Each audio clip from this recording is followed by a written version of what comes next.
살아계신 아버지 하나님 감사합니다. 이 시간 온 마음 다해 하나님을 향하며 하나님을 바라게 하여 주심을 감사합니다. 이 시간 주의 말씀을 사모하오니 우리들에게 친히 말씀하여 주시고 부족한 종을 세우셨사오니 성령 하나님께서 역사하여 주시어 온전히 하나님의 말씀만이 선포되어지게 하여 주옵소서. 감사드리며 구주 예수님의 이름으로 기도드리옵나이다. 아멘. 할렐루야. 이렇게 주님의 교회에 나와서 예배 드릴 수 있다는 것이 참으로 큰 기쁨인 줄 믿습니다. 하나님께서 우리의 예배를 기뻐 받으시고 우리 가운데 큰 은혜로 채워주실 줄 믿습니다. 여러분, 살아가시면서 죽음의 문턱까지 이르렀던 어떤 경험이 있으십니까? 어느 누군가가 죽음의 문턱에 이르렀다가 다시금 살아나는 그런 경험을 했을 때에 때로는 그것이 부정적인 영향을 미쳐서 외상 후 스트레스라든가 그런 쪽으로 갈 수도 있지만 많은 경우 긍정적인 영향을 미칠 경우가 있습니다.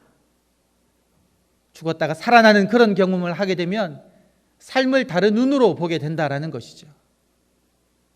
삶이 얼마나 소중한지 알게 되는 겁니다. 삶의 방향이 바뀌기도 합니다. 우리가 다 잘 아는 러시아의 대문호 도스토옙스키가 있는데요. 그분이 젊을 때에 당시 전제 군주에 이제 대항하는 그런 어떤 사상을 가져서 그와 관련된 많은 책을 읽기도 하고 공부하기도 했었는데요. 그것이 이제 발각이 되어서 본보기로 세우기 위해서 사형 선고까지 될 건 아니었지만 사형 선고를 받았습니다.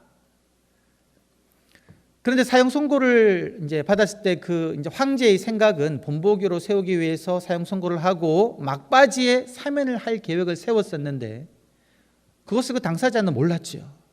실제로 사형 선고를 받고 이제 곧 죽었다라고 생각하고요. 죽음에 임박하는 그 단두대까지 이르렀는데 그 순간에 삶의 소망을 놓은 그 순간에 사면령을 받은 사자가 와가지고요. 그걸 막은 겁니다. 죽음의 문턱까지 이르렀다가 다시 살게 되는 그런 경험을 했지요. 그 이후에 그가 감옥에 갇히면서 4년 동안 있었는데요. 그 감옥에는 성경책 외에는 그 어떤 것도 허용되지 않았답니다. 그래서 4년 동안 감옥에서 성경책만 읽게 됐다는 거죠. 그런데 그때 읽었던 성경은 이전에 읽었던 성경과는 다르게 다가온 거죠. 왜요? 죽음의 문턱까지 이르렀다가 죽은 줄 알았는데 다시 살게 되니까 말씀이 다르게 다가오고 그때 그 4년간 읽은 말씀을 근거로 그는 신실된 기독교인이 되었고요. 기독교적 윤리관을 바탕으로 한 아주 귀한 책들을 그 이후에 많이 쓰게 되었습니다. 삶이 바뀌게 되었다라는 것이죠. 제가 장로의 신학교에서 이제 석사를 공부할 때에 구약학 교수님 중에 이동수 교수님이란 분이 계셨습니다. 근데 그분이 폐암 선고를 받으셨어요. 근데 그 폐암이 진행이 좀 상당히 되어져 있어서 수술은 하지만 그 결과가 어찌 될지 모르는 그런 상황이었습니다. 그런데 수술이 잘 되고 회복해서 다시금 강의를 나오신 거예요. 그 수업을 제가 이제 들었는데요. 제가 그분이 수술하기 이전 수업도 들었었는데 수술 이후에 회복되고 다시 와서 하는 그 수업은 교수님이 다르시더라고요. 살아있다는 것에 대한 소중함을 느끼셨고 강의 하나하나를 너무 전력을 다하셨습니다. 그리고 하나님께 감사하는 기도도 드리시고 저희가 야외 수업을 갈 때가 있어가지고 이제 그 학교 뒤에 있는 아차산이라는 곳에 올라가서 수업을 하는데요. 그때 그곳에서 그 밑에 자연을 바라보며 그 교수님과 함께 그 찬양을 불렀었습니다. 주 하나님 지으신 모든 세계. 근데 그 찬양을 부르시는 그 교수님의 그 눈빛은 정말 그냥 평범하게 주 하나님 지으신 모든 세계가 너무 아름답다 그런 것이 아니라 중심에서 깊이 나오는 그런 고백임을 제가 보았습니다. 삶을 너무나도 소중하게 여기셨다라는 것이죠. 왜요? 죽음 문턱까지 갔다가 죽은 줄 알았는데 다시금 살게 되니까 하루하루가 소중한 겁니다. 우리 성도님들은 어떠하십니까? 우리 성도님들 중에 죽음 문턱까지 가셨다가 다시금 살아나신 그런 경험을 하신 분들이 계십니까? 아마 그런 분들도 계시겠지만 많은 분들이 그렇게까지 죽음 문턱까지 간 경험은 한 적이 없다라고 아마 생각하실 겁니다. 저도 그러합니다. 그런데 오늘 말씀을 보게 되면 우리들이 육신적으로는 죽음 문턱까지 간 사람이 많이 없다 할지라도 하나님의 말씀은 우리에게 분명하게 무엇을 이야기하고 있냐면 우리 모두는 영적으로는 다 죽은 사람이다라는 겁니다. 죽었다라는 것이죠. 예수 그리스도를 알지 못하는 많은 사람들은 지금 영적으로 죽은 상태에 있는 겁니다. 그걸 모르고 살아가는 거죠. 여러분, 우리가 가지고 있는 이 오감은요, 실제적으로 이 물리적으로 움직이는 이 세상만 보기 때문에 영적으로 우리가 정말 죄로 인해서 죽었다라는 것을 깨닫지 못합니다. 그래서 이것이 실감나게 와닿지 않지요. 여러분, 우리 지구가 지금 살고 있는 지구가 하루에 한 바퀴 24시간에 획 도는 거 알고 계시죠? 알고 계십니까? 우리 지구가 365일 동안 열심히 움직여가지고 태양을 한 바퀴 도는 거 알고 계십니까? 어떻게 알고 계십니까? 배워서 아는 거죠. 느낄 수 있는 건 아닙니다. 여러분, 중세 시대 때는요, 어떻게 믿었냐면 태양이 지구 주위를 움직인다라고 철석같이 믿었습니다. 왜 그러냐면 아침에 일어나면 태양이 동쪽에서 뜨잖아요.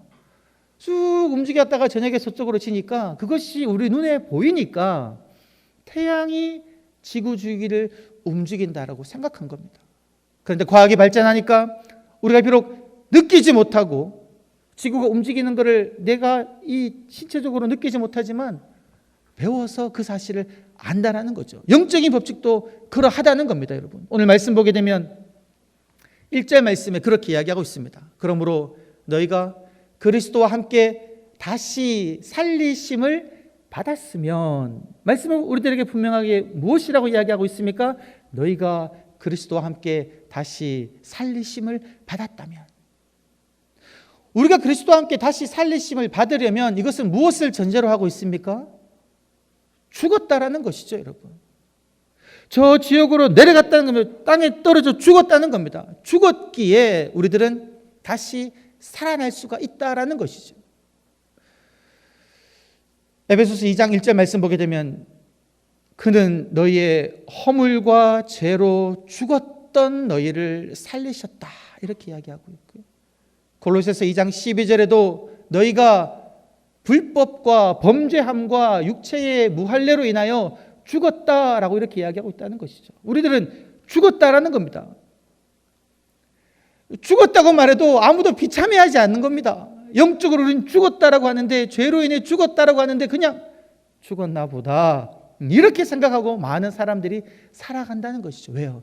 영적으로 무지하기 때문에 그러합니다.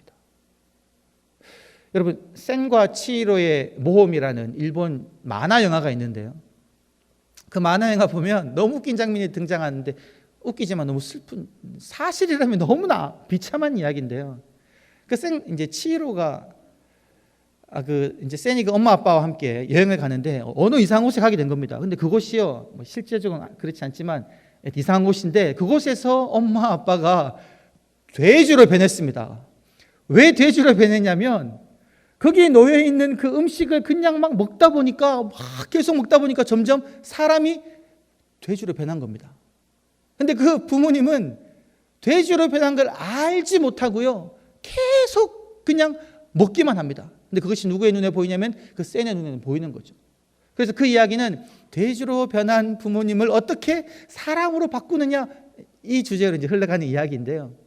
여기서 제가 말씀드리고 싶은 것은 무엇이냐면 이 땅에 살고 있는 수많은 사람들이 그 영화에 나오는 돼지처럼 돼지인 줄도 모르고 그 음식만을 먹으면서 욕심부리며 살아가고 있는 것처럼 이 땅에 있는 수많은 사람들이 죄에 빠져서 죽어 있는 그 삶을 그냥 계속 그렇게 살아가고 있다는 사실입니다. 깨닫지 못하는 거예요.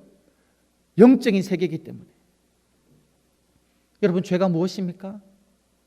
우리가 도덕적으로 여러 가지 죄를 범했다, 그거 죄라고 말할 수 있지만, 우리가 반드시 기억해야 할 죄는 무엇이냐면, 죄 중에 핵심적인 죄는 무엇이냐면, 창조주 하나님을 인정하지 않고 내가 하나님 자리에 올라가서 내가 나의 지식대로 선과 악을 분별하며 판단하며 내 힘으로 내 지식으로 살아가려는 그것이 죄 중에 죄다라는 겁니다. 하나님의 자리를 차지한 것이 용서받지 못할, 예수가 아니면 용서받지 못할 죄다라는 것이죠. 그 죄를 누가 범했느냐? 아담과 하와가 범하지 않았습니까? 하나님 말씀에 순종하지 아니하고 먹지 말아라 하고 선과 악을 알게 하는 나무의 열매를 하나님과 같이 되는 줄 알고 하나님과 같이 되려고 그 열매를 따먹으로 말미암아 죽게 되었다라는 겁니다. 여러분, 그 상태가 예수를 믿기 전에 우리의 상태였으며 지금도 주를 알지 못하고 살아가는 수많은 사람들이 처해 있는 죽음의 상태이다라는 것입니다. 그런데 여러분, 우리들은 어떠한 사람들입니까? 나는 죄로 인하여 영적으로 죽었는데 예수 그리스도로 인하여 주님이 십자가를 지심으로 말미암아 우리가 그와 함께 다시 살리심을 받은 자인 줄 믿습니다. 우리의 모든 죄가 예수 그리스도로 말미암아 사함 받았다라는 것이지요. 그래서 우리들은 살아난 자입니다. 죽었었으나 다시 산 자이다라는 것입니다. 그래서 오늘 말씀 우리들에게 그렇게 이야기하고 있습니다. 그러므로 너희가 그리스도와 함께 다시 살리심을 받았다면 어떻게 살아야 하느냐, 이 말씀인 것이죠. 우리가 어떻게 살아야 하는지를 나누기 전에 몇 가지 내용을 좀 더 살펴보도록 하겠습니다. 오늘 말씀을 보게 되면 그렇게 이야기하고 있습니다. 1절 마지막을 보게 되면 거기에는 그리스도께서 하나님 우편에 앉아 계신다, 이렇게 이야기하고 있습니다. 여러분, 우리를 위하여 십자가를 지신 예수 그리스도께서는 죽으셨을 뿐만 아니라 다시금 부활하셨습니다. 그래서 하늘로 승천하셔서 하나님 우편에 앉아 계시다라는 것이죠. 그런데 우리들은 말씀을 통해서 새로운 사실을 알게 되는데, 여러분, 우리 다 같이 한번 에베소서 2장 4절부터 6절 말씀을 한번 찾아보시겠습니다. 에베소서는 골로새서 앞에 있는데요, 에베소서 2장 4절부터 6절 말씀을 한번 찾아보시겠습니다. 거기 보게 되면 4절에 이렇게 이야기하고 있습니다. 긍휼이 풍성하신 하나님이 우리를 사랑하신 그 큰 사랑을 인하여 허물로 죽은 우리를 그리스도와 함께 살리셨고, 아멘, 이렇게 이야기하고 있죠. 너희는 은혜로 구원을 받은 것이다.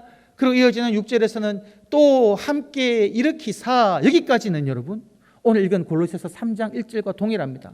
그리스도와 함께 우리를 다시금 살리시고 일으키셨다는 것이죠. 마지막 구절을 다 같이 한번 읽어보겠습니다. 시작.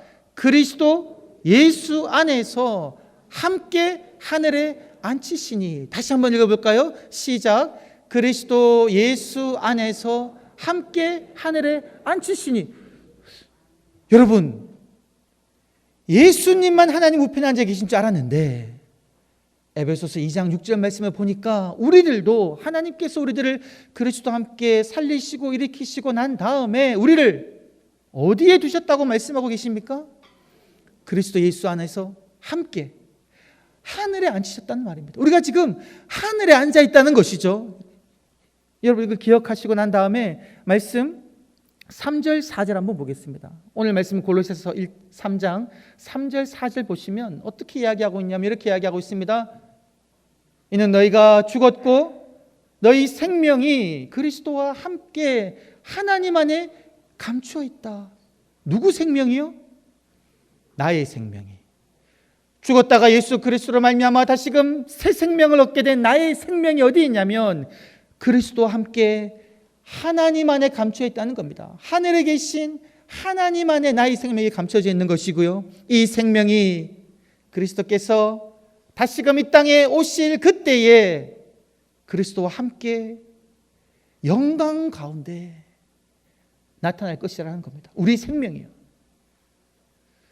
이 말씀을 보게 되면 여러분, 구원받고 새 생명 얻게 된 우리가 거하는 자리는 어디 있냐면 저 천국이다라는 겁니다.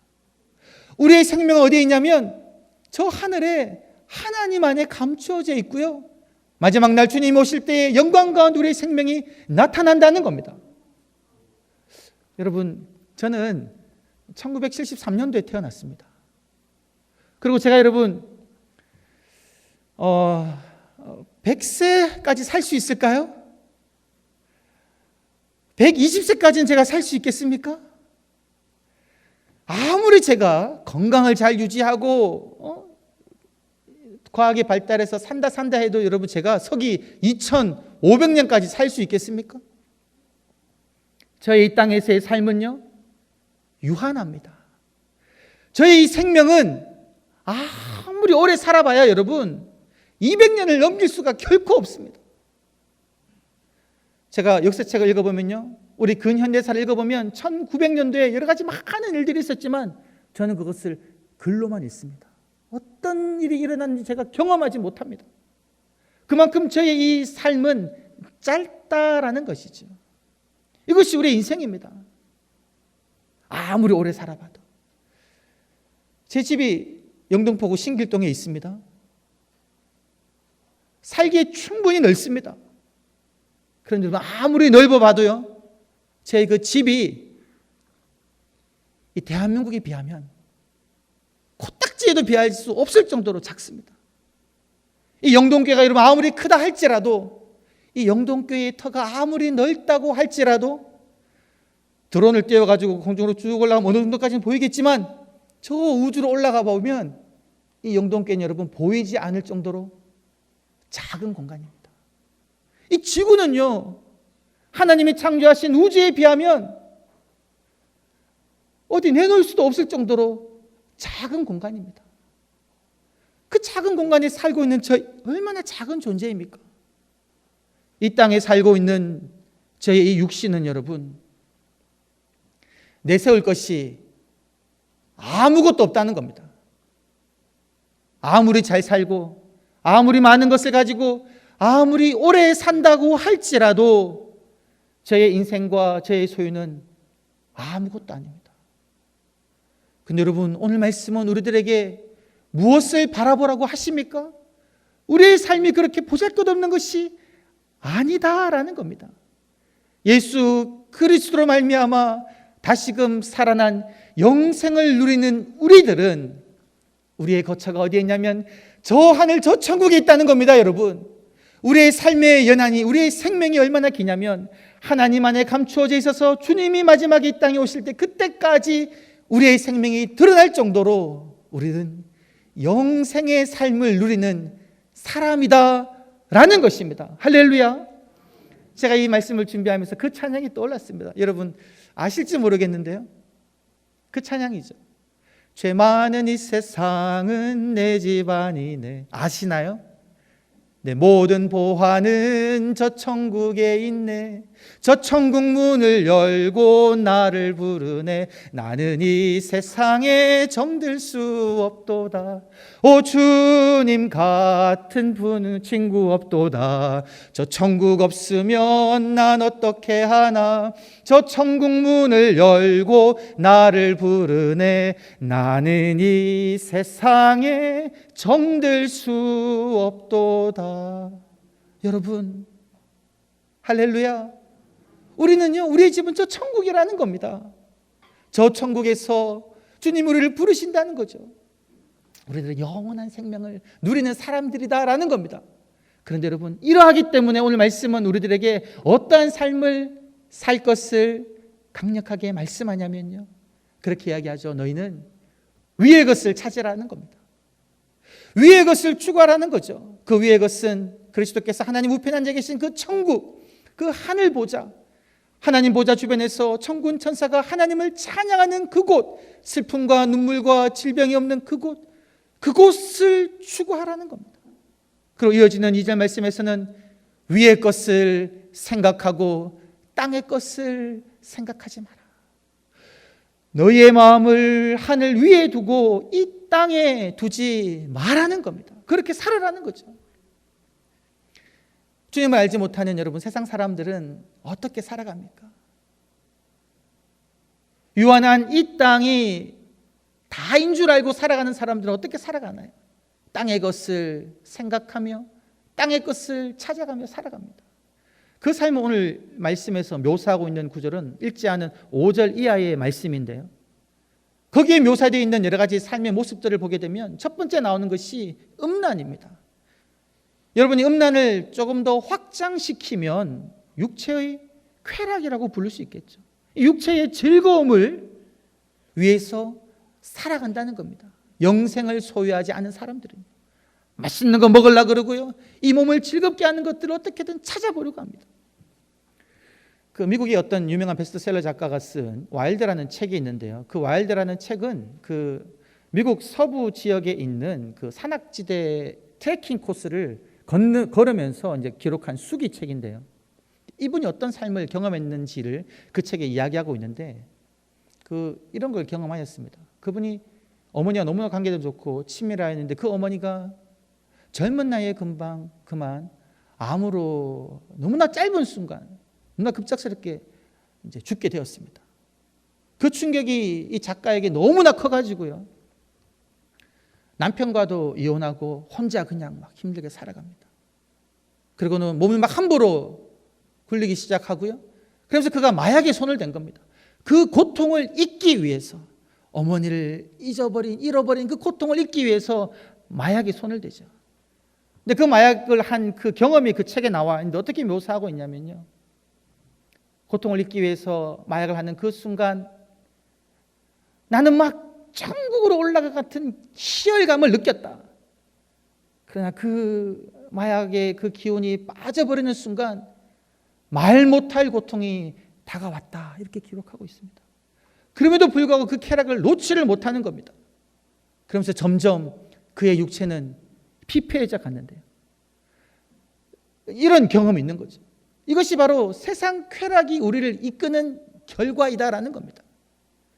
이 땅의 고통을 잊기 위해서 쾌락을 추구하지만, 즐거움을 찾기 위해서 쾌락을 추구하지만, 그것의 마지막은 결국 우리의 정신과 육체를 피폐하게 만드는 그런 것이다라는 겁니다.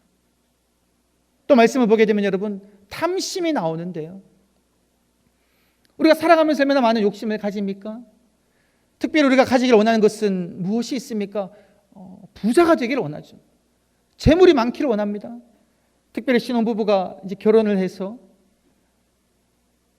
처음에 이제 월세방으로 시작했다가 우리가 이제 열심히 아끼고 열심히 일해서 작은 집을 마련해 보자, 그런 목표를 가지고 열심히 살아갑니다. 너무 아름다운 모습이죠. 그래서 이제 작은 집을 마련합니다. 기쁩니다. 즐겁습니다. 행복합니다. 그런데 여러분, 이 행복은 영원히 가지 않는다는 것이죠. 뇌과학자들이 어떤 단어를 이야기하냐면, 우리 머리에는 어떤 것이 있냐면 쾌락 적응이 있답니다. 쾌락 적응. 그러니까 행복한 감정을 느끼면 그것이 영원히 가지 않고 적응해 버리면 시시해져 버리고 행복을 잊어버린다는 것이죠. 그러니까 그 젊은 부부도 작은 집을 얻어가지고 사게 되어서 너무 행복했는데 그 행복함이 어느 순간 지나면 사라져버리고 그 다음부터는 주변과 비교를 하기 시작하죠. 다른 사람은 25평, 35평, 50평 가진 걸 보니까 나도 저렇게 가져야 되겠다. 또 열심히 일해가지고 집을 늘립니다. 행복합니다. 근데 또 그 행복이 사라져버리는 것이죠.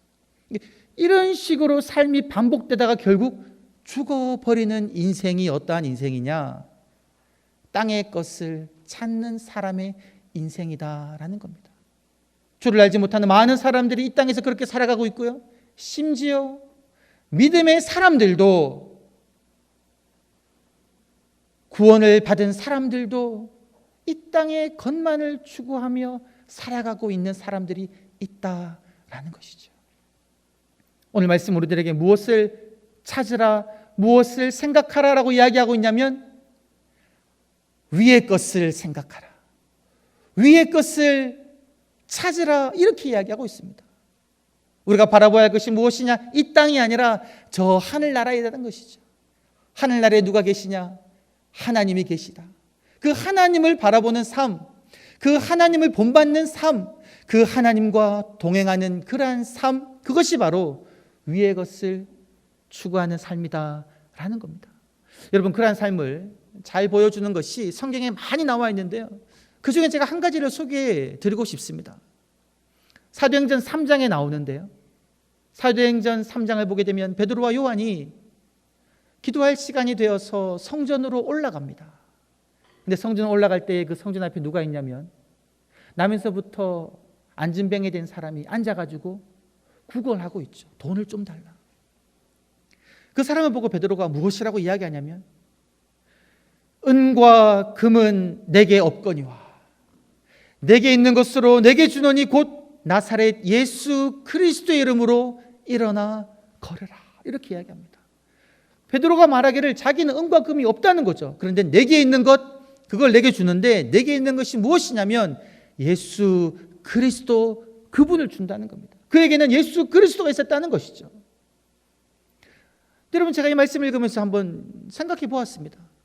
베드로에게 정말 은과 금이 없었을까? 없었겠죠. 없었다라고 이야기하니까 질문을 바꿔봅니다. 베드로가 은과 금을 취할, 가질 기회도 없었을까? 그렇게 생각해 보니까요, 기회가 없었던 것은 아니었을 것 같다는 생각이 들었습니다. 말씀을 보게 되면 사도행전 1장에 어떠한 일이 일어났습니까? 120명 문도가 모였을 때 성령이 강력하게 임하여가지고 그 성령을 받고 난 다음에 베드로가 예루살렘 성으로 나가서 예수 그리스도를 증거하지 않습니까? 그때 놀라운 일이 일어났죠. 3,000명이나 되는 사람들이 베드로의 설교를 듣고 교회로 몰려든 겁니다. 그리고 말씀을 보게 되면 그들은 어떻게 했냐면 그들의 가진 것을 제 것이라 하지 아니하고 교회에 다 냈다라고 이야기하거든요. 여러분, 3,000명이에요. 3,000명. 3,000명이나 되는 사람들이 자기 모든 재산을 자기 것이라 하지 아니하고 교회에 내고 서로 나누도록 했다면 그 양이 얼마나 많겠습니까? 그리고 그것을 누가 주관했겠습니까? 아마 12제자이지 않을까요? 그리고 12제자 중에 수제자 축에 들었던 베드로는요, 그거를 자기가 관리할 권한이 있었을 것입니다. 여기까지 생각이 미쳐보니까 베드로는요, 은과 금을 가질 수도 있는 기회는 분명히 있었다는 겁니다. 그런데 그는 가지지 않았다는 거죠. 왜요? 베드로는요, 땅의 것에 마음에 두지 않았거든요. 땅의 것을 생각하지 않았습니다. 땅에 있는 그 은과 금을 생각한 것이 아니라 베드로는 그를 위해 죽으시고 부활하신 예수 그리스도만 생각했다라는 것이죠. 나를 위해 십자가를 지시고 나의 죄를 위해 죽으신 예수 그리스도, 부활하셔서 승천하셔서 하늘에 계신 그분만을 생각했기 때문에 베드로는요, 은과 금은 내게 없거니와 내게 있는 것으로 내게 주노니 곧 나사렛 예수 그리스도의 이름으로 일어나 걸으라라고 말할 수 있었고요, 그렇게 말할 때에 놀라운 기적이 일어났던 것입니다. 여러분, 이러한 삶을 살으라고 오늘 말씀은 우리들에게 이야기하고 있다라는 겁니다. 이 유한한 삶이 다라고 생각하면서 이 땅에 있는 것을 생각하며 찾는 삶을 살지 말고 영원한 생명을 가진 자답게, 천국의 본향을 둔 자답게 하늘에 있는 것을 생각하며 찾으며 살아가라. 이렇게 살아갈 때에 우리들은 감사한 삶을, 감사의 고백을 할 수 있다라는 것이죠. 얼마나 많은 분들이 경제적으로 어려워하고 육체적으로 질병으로 말미암아 고통 속에 있으며 관계로 인하여 아파합니까?